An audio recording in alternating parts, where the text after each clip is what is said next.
Assalamualaikum warahmatullahi wabarakatuh. Perkenalkan, nama saya Pipip Afifah. Saya mahasiswa Universitas Terbuka dari UPBJJ Bogor dengan NIM 857385305. Saya berasal dari Kota Cianjur, Jawa Barat. Pada kesempatan kali ini, saya akan melaksanakan kegiatan praktikum IPA mengenai uji zat pada makanan.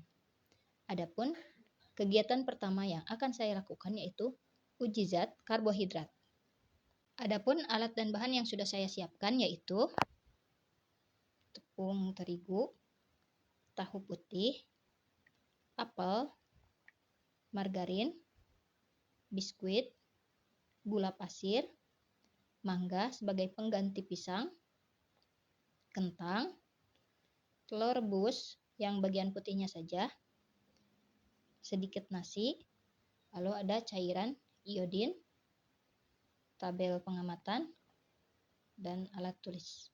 Untuk langkah-langkahnya, kita tetesi bahan makanan ini menggunakan cairan iodin.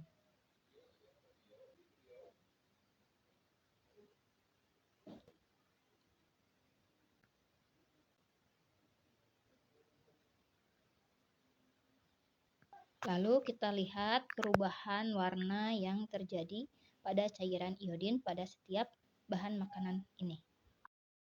Nah, di sini kita bisa melihat cairan iodin yang berubah warna menjadi hitam pekat atau hitam kebiruan, yaitu pada makanan terigu, biskuit, nasi. Sedangkan untuk yang lain tidak berubah warna.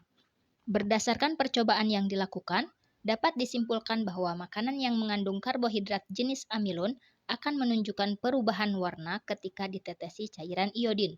Jika makanan mengandung amilon, warna awal larutan iodin yang berwarna coklat kekuningan akan berubah menjadi biru tua atau hitam kebiruan. Sebaliknya, jika makanan tidak mengandung amilon, larutan iodin akan tetap atau hanya berubah sedikit menjadi warna coklat pucat tanpa membentuk warna biru. Untuk kegiatan kedua yaitu uji lemak.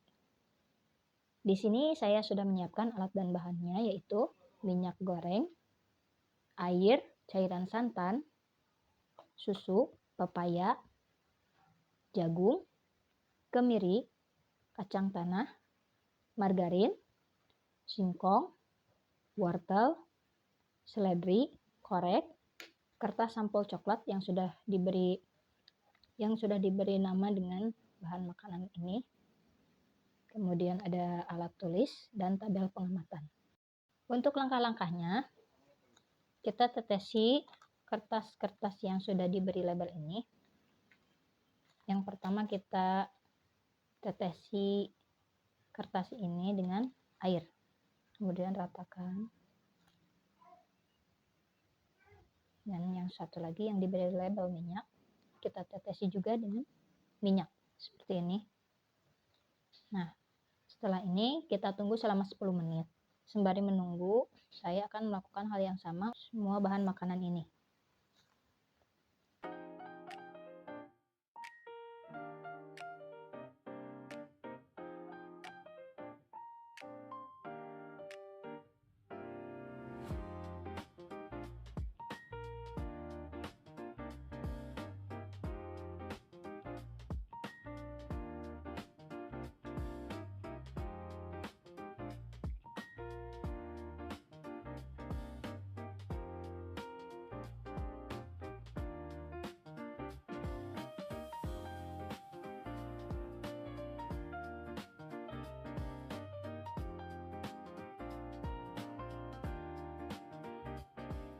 Bagian kertas yang diteteskan air awalnya tampak basah dan ada noda. Tapi setelah didiamkan 10 menit, noda itu hilang dan kertas kembali seperti semula. Saat disinari senter, bagian tersebut tidak tembus cahaya alias tetap buram. Ini membuktikan air tidak meninggalkan lapisan yang bisa menembus cahaya. Kemudian, bagian kertas yang diteteskan minyak tetap meninggalkan noda transparan meskipun sudah didiamkan 10 menit. Saat disinari senter, cahaya mudah menembus bagian itu dan terlihat terang. Hal ini terjadi karena minyak tidak menguap dan menutupi pori-pori kertas, sehingga menghasilkan sifat tembus cahaya yang menjadi ciri adanya lemak. Untuk bahan makanan lain seperti susu full cream, saat digosokkan ke kertas, susu meninggalkan noda yang tetap ada meskipun sudah 10 menit. Ketika disinari senter, bagian tersebut terlihat tembus cahaya, jadi susu mengandung lemak. Begitu pula dengan santan dan margarin. Setelah digosokkan dan didiamkan, noda yang terbentuk cukup luas dan tetap ada. Hal yang berbeda untuk kertas yang digosok dengan jagung. Bagian kertas yang digosok dengan jagung awalnya basah, tetapi setelah 10 menit, noda hilang dan kertas kembali normal. Saat disinari senter, tidak ada bagian yang tembus cahaya, jadi jagung tidak mengandung lemak. Kemudian, seledri. Seledri juga sama seperti air. Noda yang muncul hanya berupa bekas basah yang cepat hilang. Saat disorot senter, bagian tersebut tetap buram dan tidak tembus cahaya. Artinya, seledri tidak memiliki kandungan lemak. Berdasarkan percobaan yang dilakukan dengan cara menggosokkan makanan atau cairan ke kertas sampel coklat, mendiamkannya selama 10 menit, lalu memeriksa dengan bantuan cahaya senter, dapat disimpulkan bahwa makanan yang mengandung lemak akan meninggalkan noda transparan atau tembus cahaya pada kertas saat disinari senter. Cahaya akan mudah menembus bagian yang digosok karena lemak bersifat tidak mudah menguap dan menutupi pori-pori kertas sehingga membentuk lapisan tembus pandang. Sebaliknya, makanan yang tidak mengandung lemak hanya akan meninggalkan noda basah yang akan hilang seiring waktu, dan saat disinari senter bagian tersebut tetap buram atau tidak tembus cahaya.